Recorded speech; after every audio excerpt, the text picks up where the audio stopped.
Now you see me now you don't movie की शुरुआत होती है एक शो से जो हॉर्समैन का था। और ये शो लोग 10 साल बाद कर रहे थे। जब वो स्टेज पर आए सब लोग बहुत खुश हुए। इस बार उनके साथ ईशा भी वापस आ गई थी, जिससे ऑडियंस और भी ज्यादा एक्साइट हो गई। शो के बीच में एक आदमी ब्रेट उनका मजाक उड़ाने लगा। उसने बोला कि इनका जादू कोई खास नहीं है, कोई भी कर सकता है। तब बारटेंडर चार्ली और एक लड़की जून ने ब्रेट को समझाया कि ये लोग असली जादूगर हैं, तो उनका मजाक बिल्कुल भी नहीं बनाना चाहिए। ब्रेट बोला कि ये लोग मेरे जितने पावरफुल नहीं हैं और मेरे जैसे अमीर आदमी को कुछ नहीं कर सकते। फिर हॉर्समैन ने अपनी नई ट्रिक्स दिखानी शुरू की। सब ऑडियंस को उनके कार्ड्स दिए गए और उन्होंने कार्ड्स बदलने के लिए कहा। एंड में एक लड़के को स्टेज पर बुलाया जाता है जिसका नाम बोस्को था। मार्क ने बोस्को को हिप्नोटाइज करके सुला दिया था और बताया कि अब वो लोग बोस्को के अंदर घुसकर ट्रिक्स दिखाएंगे। अब बोस्को के अंदर चारों हॉर्समैन की पर्सनालिटीज आ गईं और वो उनसे बात करने लगा। फिर बोस्को ने ट्रिक्स दिखाने के लिए ब्रेट को चुना। बोस्को को पता था कि ब्रेट क्रिप्टो का बड़ा डीलर है और उसने मिलियंस ऑफ डॉलर्स कमाए हैं।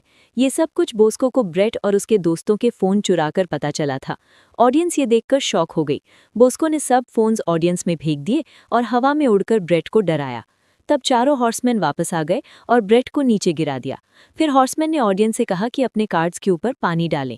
तब उन्होंने देखा कि एक नए क्रिप्टो अकाउंट का नंबर आ गया है, जिसमें सारे पैसे जो ब्रेट ने गरीब लोगों से चुराए थे, हॉर्समैन ने ये पैसे वापस डिस्ट्रीब्यूट करके सबको अमीर बना दिया।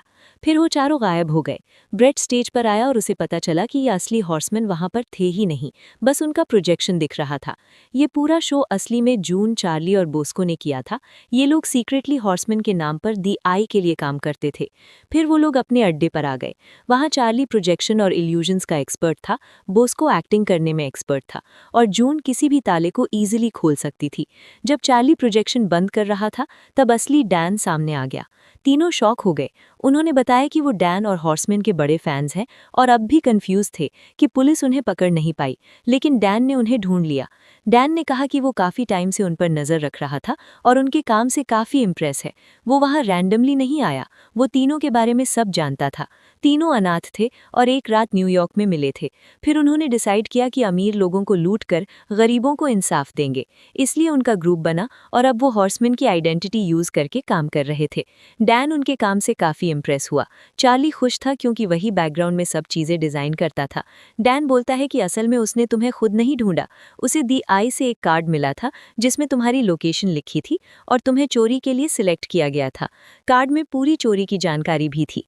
फिर डैन पूछता है, क्या तुम लोग मेरे साथ चोरी करने के लिए रेडी हो? तब चार्ली ने कहा कि बाकी हॉर्समैन कहाँ हैं? डैन ने बताया कि कुछ साल पहले किसी वजह से वो लोग अलग हो गए थे, लेकिन शायद दी आई ने तुम्हें उनकी जगह सिलेक्ट किया है।